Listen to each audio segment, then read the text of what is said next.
40 days after the resurrection of Jesus that he pulls his disciples together, and he shares with his disciples what would be a personal commission. There'd been a great commission given up to this point. We know that in Matthew 28, and it was given to be the purpose of the church, what the church would do moving forward. But this commission was a little different because he would pull his disciples together and basically share with them what would fuel the growth of the church. It was a personal commission. It was a challenge to them, and not just to them, but to us as well, as to what we're supposed to be doing.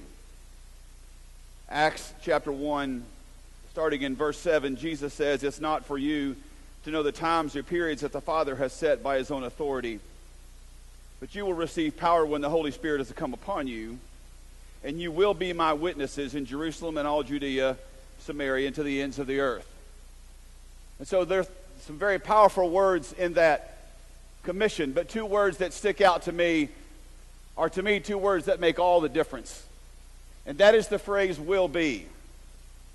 For you see, Jesus didn't say that we should be his witnesses, or we could be his witnesses, or we might be his witnesses. Jesus says that we will be his witnesses. And students, I'm telling you this morning that those two words make all the difference. I'm so glad in my life that there have been men that believed those two words. For you see, about 34 years ago, I stumbled on this campus. I was invited here by a man named Don Aaliyah. He was the wrestling coach back when we had a wrestling program. And I just finished my freshman year at the University of Kentucky, and they had dropped their wrestling program, and I was looking for a place to wrestle, and Coach Aaliyah was looking for some wrestlers to fill his roster. And so I came on this campus 34 years ago, not looking like your typical Carson-Newman student. Long, blonde, curly hair, some would say in the shape of a mullet. A couple of earrings in my left ear, not knowing Jesus, not even really having heard much about Jesus. But just looking for a place to wrestle. And as I walked in that wrestling room 34 years ago and wrestled against a couple of Coach Aaliyah's current and former All-Americans, did pretty good. He took me to his office, and my dad made this statement to Coach Aaliyah. He said, "Coach, my son's not very smart, but he can wrestle. And so we're going to need some help." Coach Aaliyah looked at my dad and said, "Mr. Pratt, if you can get him here, we'll take care of the rest." It was 34 years ago that I began my journey here at Carson-Newman College at the time. I'm so glad that a man named Don Aaliyah believed those two words. And then I sat in front of a man named Jack Shannon. Dr. Shannon was in the academic department, and I remember him looking at me, asking me the question, "Jeff, what's your GPA?" And I said, "Well, Dr. Shannon, I think it's 0.9, but I'm getting close to 1. He said, "Jeff, we don't let guys in here with 9 GPA." And I remember thinking, well, that was a short-lived trip. He said, "But there's something about this situation, Jeff, that I'm going to make an exception, and we're going to let you into this school. And we're going to put you on probation." That didn't bother me. I'd been on that for a long time. "So we're going to put you on probation.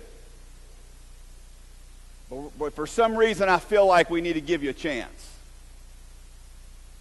And I'm so glad a man named Jack Shannon believed those two words. It was about a year later that I would sit in another office at Carson-Newman. This time it was at the office of Dr. Clark Bryant. He was the dean of students at the time. Dr. Cordell Maddox had just preached a message on a Tuesday morning just like this.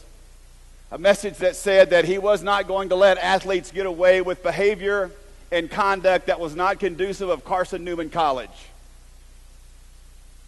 And there I sat in Dr. Clark Bryant's office, having the night before had a little bit of an altercation with some local police authorities.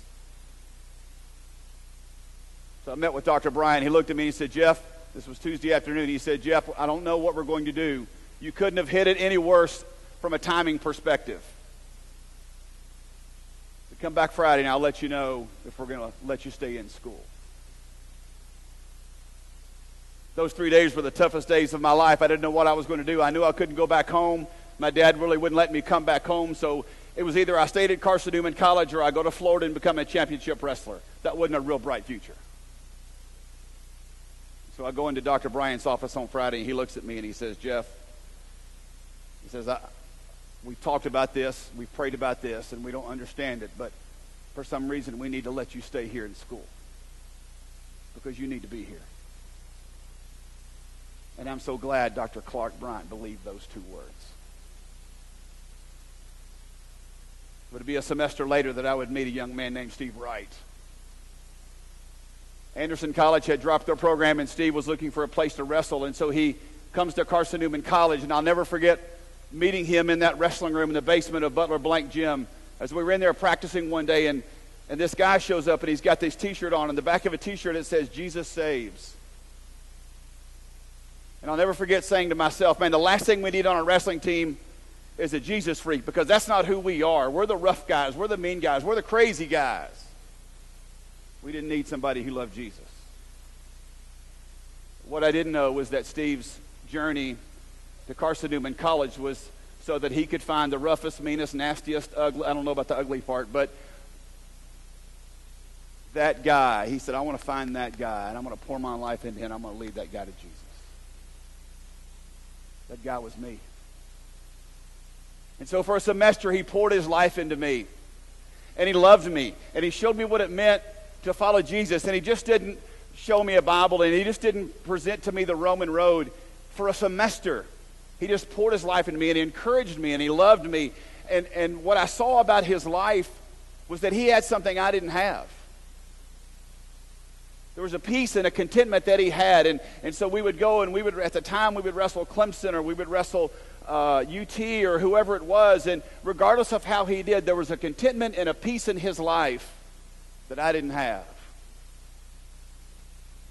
And I remember it took me a semester to realize that what I needed was what he had. I asked him one day, I said, Steve, what is it that you have that I don't? And he said, man, I don't know that you would understand. And he shared the gospel with me, and I heard about Jesus and how Jesus loved me, and Jesus accepted me, and Jesus approved of me, not because of me, but because of him.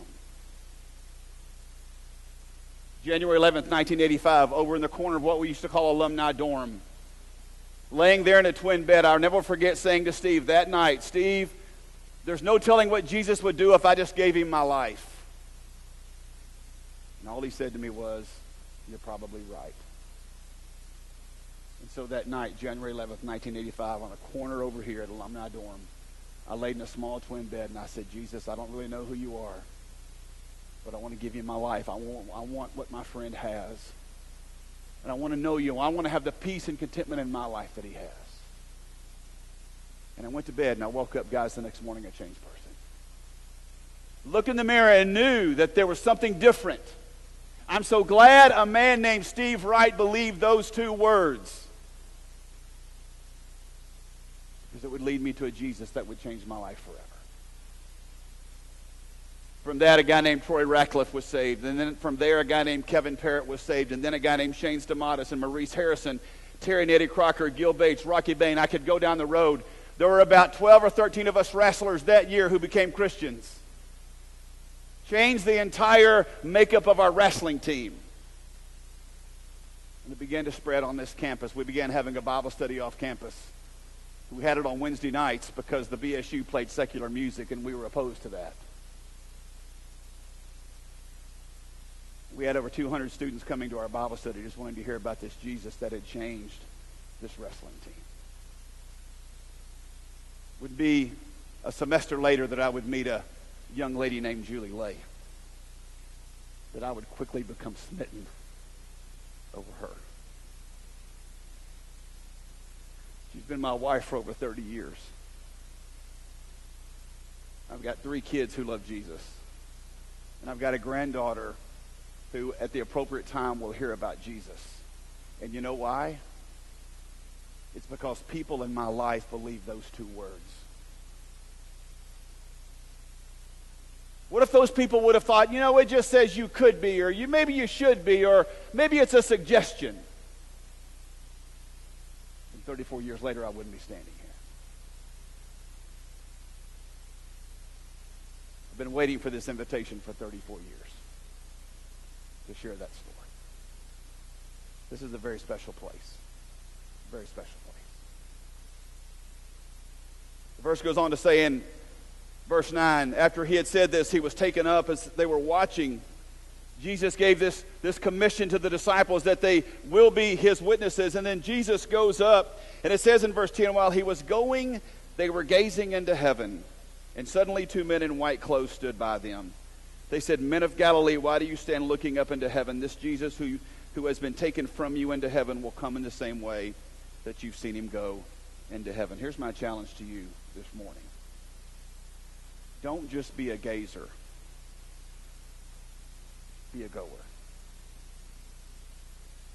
You see, we want to spend time gazing into heaven, looking at the glory of Jesus, and I think there's time for that.